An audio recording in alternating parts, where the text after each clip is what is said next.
Brendan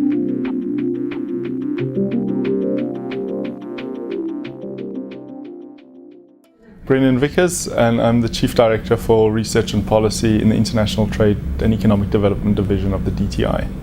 South Africa is employing a very particular BRICS strategy. Could you explain what that entails?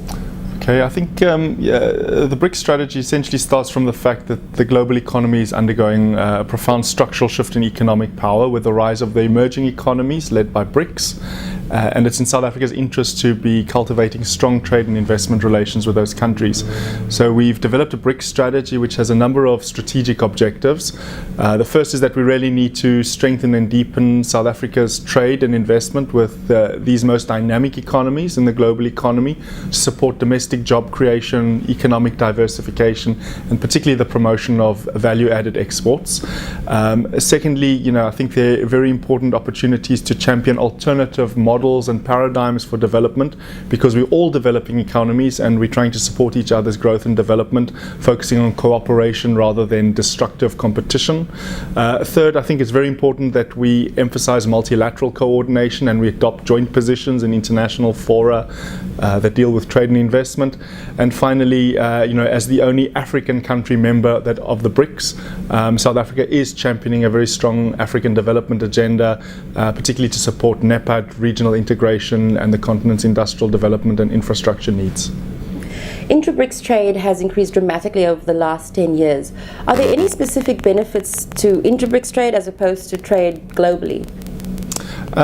Well, I think when I put it in the context of the global economy, the European Union is our single largest trading partner, but because of the Eurozone crisis and demand contraction, we've seen a dramatic decline in our trade with Europe. Our exports have not recovered essentially to the pre-2008 levels, whereas the BRICS are among the fastest growing leading emerging economies. And I think what we're trying to promote when it comes to BRICS is to change the pattern of our trade, because essentially what we do currently is export commodities and import manufactured products. So I think as like-minded partners, there's an appreciation for each other's developmental challenges and appreciation that we need to focus more on value-added exports, support each other's industrial development. And these are essentially fast-growing, rapid-growing, dynamic markets. For example, when it comes to China, we've managed to prioritize 10 value-added products for export to China, which will directly support our industrial development. South Africa is positioning itself as a gateway to the rest of the African continent. Does Brazil, Russia, India and China need South Africa, or are they trading with the continent directly? I think there are many dynamics. On the one hand, investment models, business models have changed because of changes in technology, and this allows companies to do direct business with African countries. On other occasions, they might need a gateway and entry point to support their expansion into Africa. South Africa offers excellent infrastructure, financial services, regulatory architecture, which can actually assist BRICS operators to enter into Africa. So I think it's on a case-by-case basis. I think the African continent is also a very big continent. So each of the different geographical regions of Africa could require their own gateways. But I think in terms of Southern Africa, South Africa definitely plays a gateway role. It just depends on the kinds of transactions taking place and the needs of the commercial operators. What are some of the key issues for South Africa as they prepare for the World Trade Organization ministerial in Bali later this year?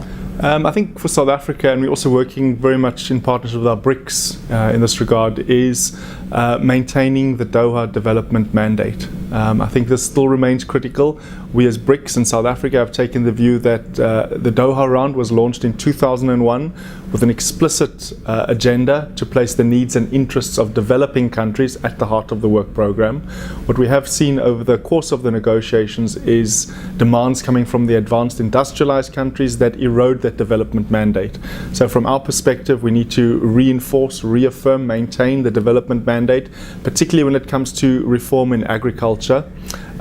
Secondly, we need to ensure that there's some kind of a deal for the least developed countries.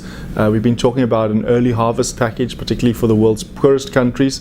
This would be very important to show that the WTO remains credible and legitimate and serves the needs of the world's poorest countries and particularly its poorest members. And third, we need to ensure that any deals that are made in Bali respect the principles of inclusiveness, transparency, multilateralism, and don't undermine the single undertaking. So, we will resist plurilateral negotiations that are unmandated and untransparent. The Cancun Ministerial in 2003 was largely seen as a game changer, especially from a developing country perspective. With the emergence of the BRICS, how do you see power relations as we go to the Bali Ministerial?